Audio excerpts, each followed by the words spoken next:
Hi everyone, welcome to my channel. ಹೇಗಿದ್ದೀರಾ ಎಲ್ಲರೂ?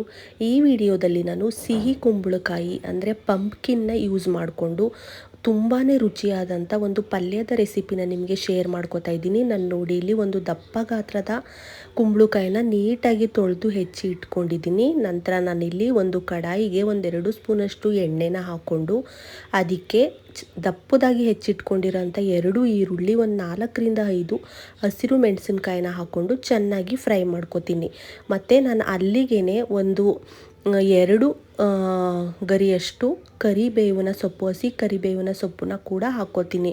ನೋಡಿ ಫ್ರೆಂಡ್ಸ್, ಈ ಸ್ವೀಟ್ ಕುಂಬಳನ ಯೂಸ್ ಮಾಡಿ ಮಾಡೋ ಪಲ್ಯ ರೊಟ್ಟಿಗೆ ಅಂತೂ ತುಂಬ ಚೆನ್ನಾಗಿರುತ್ತೆ ಮತ್ತು ಈಸಿನೂ ಕೂಡ. ಜಾಸ್ತಿ ಇಂಗ್ರೀಡಿಯೆಂಟ್ಸ್ ಬೇಕಾಗಲ್ಲ ಇದಕ್ಕೆ. ನೋಡಿ, ನಾನು ಅಲ್ಲಿಗೆ ಈರುಳ್ಳಿ ಬೇಯೋದಕ್ಕೆ 1 ಸ್ಪೂನಷ್ಟು ಉಪ್ಪಿನ ಪುಡಿನ ನಾನು ಸೇರಿಸ್ಕೊತಾ ಇದ್ದೀನಿ.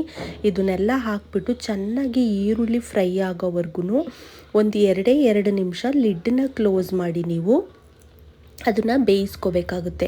ನೋಡಿ, ಕುಂಬಳಕಾಯಿನ ನೀಟಾಗಿ ತೊಳೆದು ಹೆಚ್ಚಿ ಇಟ್ಕೊಬಿಟ್ರೆ ನೀವು 5 ಮಿನಿಟ್ಸಲ್ಲಿ ಈ ಪಲ್ಯ ರೆಡಿ ಆಗೋಗುತ್ತೆ. ನೋಡಿ, ಅದು ಈರುಳ್ಳಿ ಒಂದು ಸ್ವಲ್ಪ ಫ್ರೈ ಆದ ನಂತರ ನಾನು ಸಣ್ಣದಾಗಿ ಹೆಚ್ಚಿಟ್ಕೊಂಡಿದ್ದೆ ನೋಡಿ ಸಿಹಿ ಗುಂಬಳ, ಅದನ್ನು ಹಾಕ್ಕೊಂಡು ನೀವು ಚೆನ್ನಾಗಿ ಒಂದು ಮಿಕ್ಸ್ ಕೊಡಬೇಕಾಗುತ್ತೆ. ಇದಕ್ಕೆ ಯಾವುದೇ ರೀತಿಯಾದ ನೀರನ್ನು ಸೇರಿಸ್ಬೇಕಾಗಿಲ್ಲ ನೀವು. ಅದರಲ್ಲಿ ಕುಂಬಳಕಾಯಿನಲ್ಲೇ ನೀರು ಬಿಟ್ಕೊಳ್ಳುತ್ತೆ ಮತ್ತು ಅದು ಅದರ ಹವೆನಲ್ಲೇ ಬೇಯ್ಕೋಬೇಕು. ನೋಡಿ, ಇವಾಗ ಅದನ್ನೆಲ್ಲ ಚೆನ್ನಾಗಿ ನೀವು ನೀಟಾಗಿ ಮಿಕ್ಸ್ ಮಾಡಿಬಿಟ್ಟು ಈ ಟೈಮಲ್ಲಿ ಅದಕ್ಕೆ ಇನ್ನೇನು ಹಾಕೋದು ಬೇಡ, ಲಿಡ್ಡನ್ನು ಕ್ಲೋಸ್ ಮಾಡಿ ಒಂದು 2 ನಿಮಿಷ ಬೇಯೋದಕ್ಕೆ ಬಿಡಿ. ಒಂದು 2 ನಿಮಿಷ ಬೇಯೋಕ್ಕೆ ಬಿಟ್ಟ ನಂತರ ಮತ್ತೆ ಅದನ್ನು ಇನ್ನೊಂದು ಸಲ ಮುಚ್ಚಳನ ತೆಗೆದು ಮಿಕ್ಸ್ ಮಾಡ್ಕೊಳ್ಳಿ. ತಳ ಹತ್ತಬಾರ್ದು ಅಂತ ಅಷ್ಟೇ. ಅವಾಗವಾಗ ಈ ಥರ ಒಂದು 2 ನಿಮಿಷಕ್ಕೊಂದ್ಸಲ ನೀವು ಮತ್ತೆ ಅದನ್ನು ಚೆನ್ನಾಗಿ ಎಲ್ಲನೂ ಮಿಕ್ಸ್ ಮಾಡಿಬಿಟ್ಟು ಇವಾಗ ಲಿಡ್ಡನ್ನ ಕ್ಲೋಸ್ ಮಾಡಿಬಿಟ್ಟು ನೀವು 5 ನಿಮಿಷ ಬಿಟ್ಬಿಡಿ.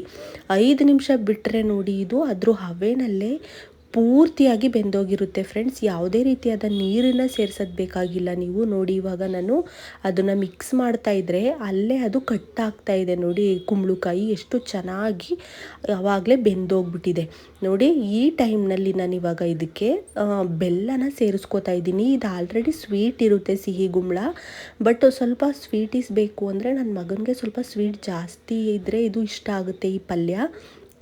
ಅದಕ್ಕೋಸ್ಕರ ನಾನು ಸ್ವಲ್ಪ ಜಾಸ್ತಿನೇ ಬೆಲ್ಲನ ಸೇರಿಸ್ಕೋತಾ ಇದ್ದೀನಿ. ನೋಡಿ, ಇಲ್ಲಿ ಬೆಲ್ಲನ ಸೇರಿಸ್ಕೊಂಡು ಮಿಕ್ಸ್ ಮಾಡಿಬಿಟ್ಟು ಹಸಿ ಕಾಯಿ ತುರಿ ಮತ್ತು ಸಣ್ಣದಾಗಿ ಹೆಚ್ಚಿಟ್ಕೊಂಡಿರೋಂಥ ಕೊತ್ತಂಬರಿ ಸೊಪ್ಪನ್ನ ನೀವು ಹಾಕ್ಬಿಟ್ಟು ಮಿಕ್ಸ್ ಮಾಡಿ ಇನ್ನೊಂದು 2 ನಿಮಿಷ ಬೇಯಿಸಿದ್ರೆ ರುಚಿಕರವಾದ ಸಖತ್ತಾಗಿರೋ ಅಂಥ ನಮ್ಮ ಕುಂಬಳಕಾಯಿ ಪಲ್ಯ ರೆಡಿನೇ ಆಗೋಗಿರುತ್ತೆ ಫ್ರೆಂಡ್ಸ್. ಇದಂತೂ ನಮ್ಮ ಮನೆಯಲ್ಲಿ ಎಲ್ಲರಿಗೂ ಫೇವ್ರೇಟ್ ಅಂತಲೇ ಹೇಳ್ಬೋದು. ರೊಟ್ಟಿಗೆ ಬೆಸ್ಟ್ ಕಾಂಬಿನೇಷನ್ ಅಂತಲೇ ಹೇಳ್ಬೋದು. ಅಕ್ಕಿ ರೊಟ್ಟಿನ ನೀವು ಇದಕ್ಕೆ ಮಾಡ್ಕೊಂಡು ತಿಂತಾಯಿದ್ರೆ ಎಷ್ಟು ಟೇಸ್ಟಿಯಾಗಿರುತ್ತೆ ಗೊತ್ತಾ ಫ್ರೆಂಡ್ಸ್. ನೋಡಿ, ನಾವು ಇದಕ್ಕೊಂದು ಸ್ವಲ್ಪನೂ ನೀರನ್ನ ಸೇರಿಸಿಲ್ಲ. ಎಷ್ಟು ಚೆನ್ನಾಗಿ ಅದು ಕಟ್ ಆಗ್ತಾ ಇದೆ ಕುಂಬಳಕಾಯಿ. ಹಿಂಗೆ ನಾನು ಕಟ್ ಮಾಡ್ತಾ ಇದ್ರೆ ನೋಡಿ ಎಷ್ಟು ಚೆನ್ನಾಗಿ ಬರುತ್ತೆ ಅಂದರೆ. ಇದಂತೂ ಜಾಸ್ತಿ ಇಂಗ್ರೀಡಿಯೆಂಟ್ಸ್ ಬೇಕಾಗಲ್ಲ, ಬಟ್ ಟೇಸ್ಟ್ ವೈಸ್ ಅಂತೂ ತುಂಬ ಚೆನ್ನಾಗಿ ಬರುತ್ತೆ. ನಾನು ಇದಕ್ಕೆ ಇವತ್ತು ಅಕ್ಕಿ ರೊಟ್ಟಿನ ಮಾಡ್ಕೊಂಡಿದ್ದೆ. ಎಷ್ಟು ಚೆನ್ನಾಗಿತ್ತು ಅಂದರೆ ಬೆಸ್ಟ್ ಕಾಂಬಿನೇಷನ್ ಅಂತಲೇ ಹೇಳ್ಬೋದು ರೊಟ್ಟಿಗೆ ಮತ್ತು ಕುಂಬಳಕಾಯಿ ಪಲ್ಯಕ್ಕೆ. ನೋಡಿ, ಇಲ್ಲಿ ರೊಟ್ಟಿ ಮೇಲೆ ತುಪ್ಪನ ಹಾಕ್ಕೊಂಡು ಕುಂಬಳಕಾಯಿ ಪಲ್ಯ ಜೊತೆ ತಿಂತಾಯಿದ್ರೆ 3 ರೊಟ್ಟಿ ಅಂತೂ ತಿನ್ಬೋದು ಫ್ರೆಂಡ್ಸ್. ಅಷ್ಟು ಚೆನ್ನಾಗಿರುತ್ತೆ. ನೀವು ಒಮ್ಮೆ ಟ್ರೈ ಮಾಡಿ. ಈ ವಿಡಿಯೋನ ನೋಡಿದ್ದಕ್ಕೆ ಧನ್ಯವಾದಗಳು ಫ್ರೆಂಡ್ಸ್. ನೀವು ಒಮ್ಮೆ ಟ್ರೈ ಮಾಡಿ ಹೇಗೆ ಬಂತು ಅಂತ ನನಗೆ ಕಾಮೆಂಟ್ ಬಾಕ್ಸಲ್ಲಿ ಕಾಮೆಂಟ್ ಮಾಡಿ.